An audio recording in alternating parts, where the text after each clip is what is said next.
Hello and welcome to episode 61 of Nugget's Dungeon Terrain. This is another installment in the series where I'm building a Thieves maze.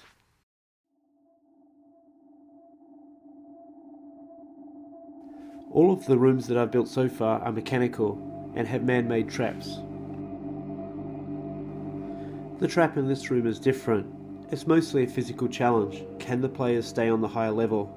If they drop down to the bottom, they will be in an organic, living floor that has vines that will capture them and consume them.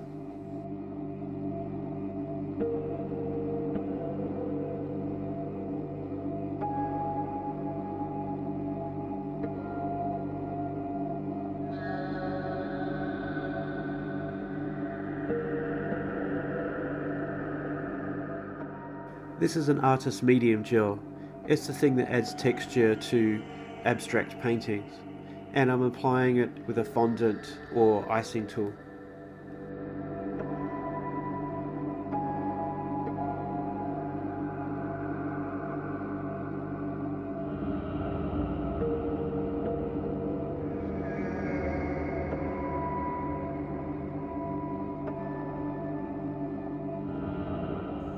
There'll be multiple dead bodies here as a warning to the players. Hopefully it will make them panic. Some of the bodies have been long decayed and consumed by the floor, and they will be embedded into the floor as you can see here. Here I'm placing a treasure item. The players are thieves after all, and there's a chance that they'll see it, feel a little bit greedy, and try and find a way to get down to the bottom. Big mistake. I'm using super glue on these ones. I know it melts the foam, and that's the point. It actually merges the two components together. Just enough to make it melt, but not too much to make it get carried away and melt through the whole piece.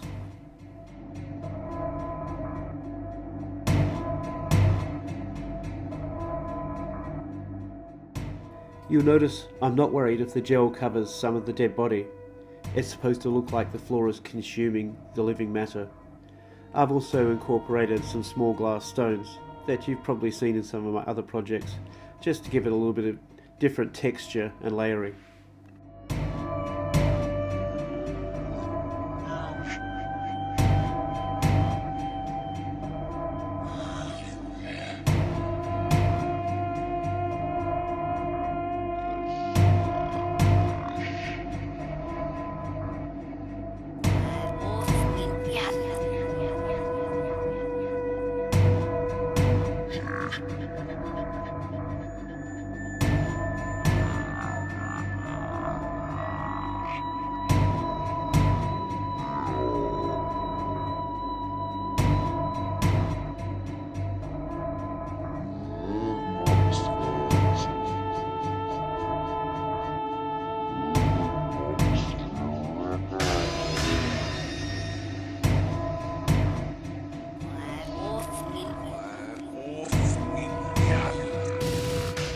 Here are some different shots of how I've taken florist wire and some other bendable wire items and some old skeleton miniatures and attached them.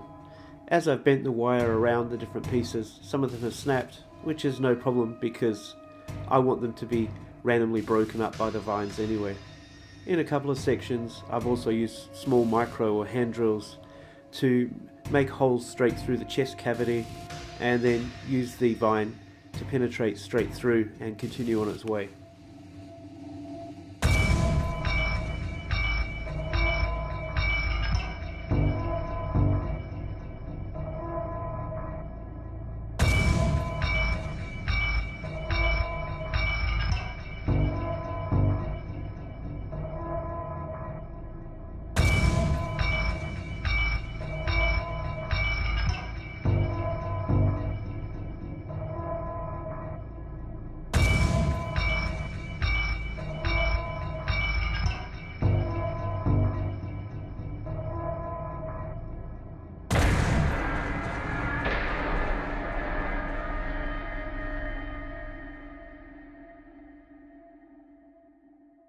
Here I'm coating that whole lower section with a really basic acrylic. It's a forest green. There's no way I want this colour to come through at the end, but I figure when I add a really thin brown wash, it'll change to just the right colour for the rest of the project.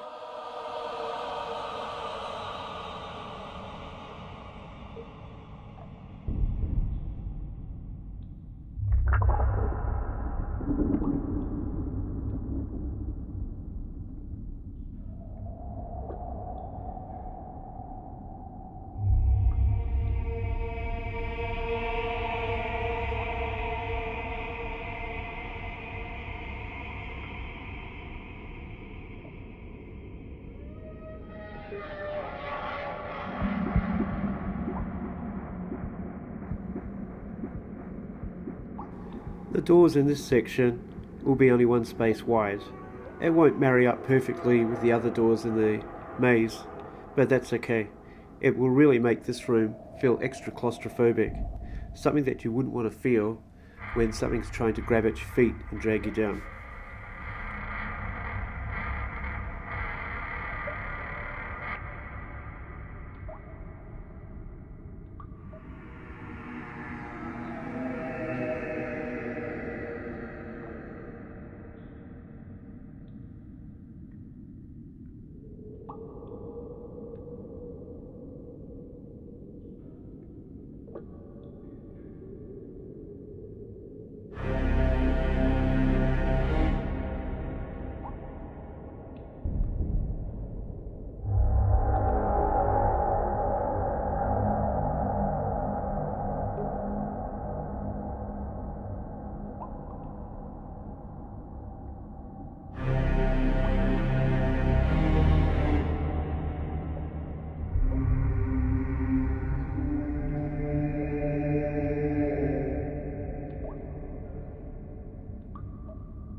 On some of the wall sections, I'm placing some dead lichen. This is because at some point the players are going to say, how come the vines haven't taken over the whole dungeon?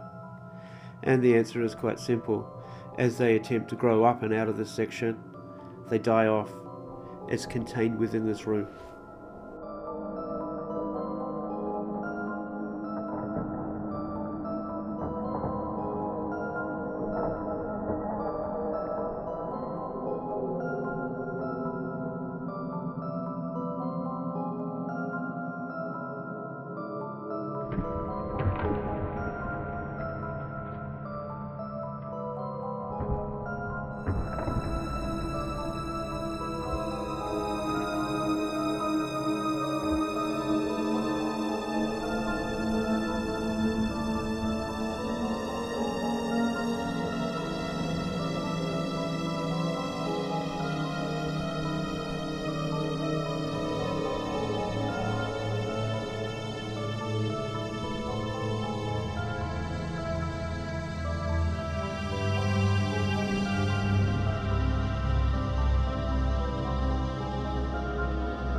So, thanks again for watching, and if you haven't already done so, liking and subscribing would be greatly appreciated.